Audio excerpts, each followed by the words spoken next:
Le Soucougnan et le bébé. La nuit était tombée sur le petit village martiniquais. Une douce brise agitait les feuilles de bananier et les étoiles brillaient dans le ciel clair. Dans une modeste case en bois, une jeune maman nommée Maniaya s'apprêtait à coucher son bébé, un petit garçon joufflu aux yeux rieurs.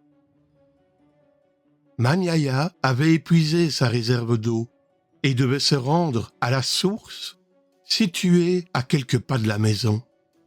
Elle hésitait à laisser son bébé seul, mais la nuit était calme et le village paisible.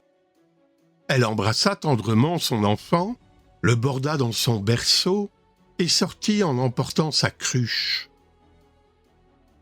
Ce qu'elle ignorait, c'est qu'un Soucougnan rôdait dans les parages. Cette créature maléfique, une vieille femme le jour, se transformait la nuit en une boule de feu volante, avide du sang des innocents. Sentant la présence du bébé, sans défense, le Soucougnan se faufila par une fissure du toit de la case. Dans la pénombre, la boule de feu rougeoyante s'approcha du berceau.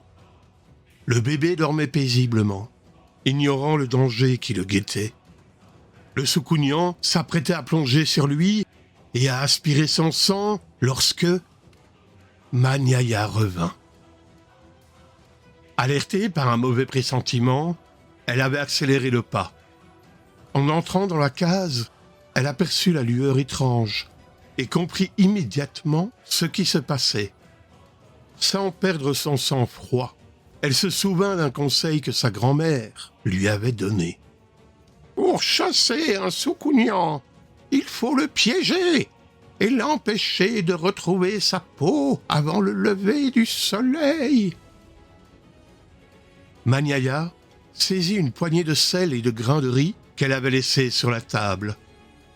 Elle les jeta en direction du Soucougnan en criant « Soucougnan, si tu es si malin, compte donc ces grains avant le lever du jour. » Le Soucougnan, attiré par le défi et incapable de résister à son obsession du comptage, se mit à compter les grains de riz et de sel. Pendant ce temps, Maniaya sortit en courant et chercha de l'aide auprès des voisins. Ensemble, ils revinrent à la case et trouvèrent le Soucougnan toujours occupé à compter. Ils le capturèrent et l'enfermèrent dans une cage en bois.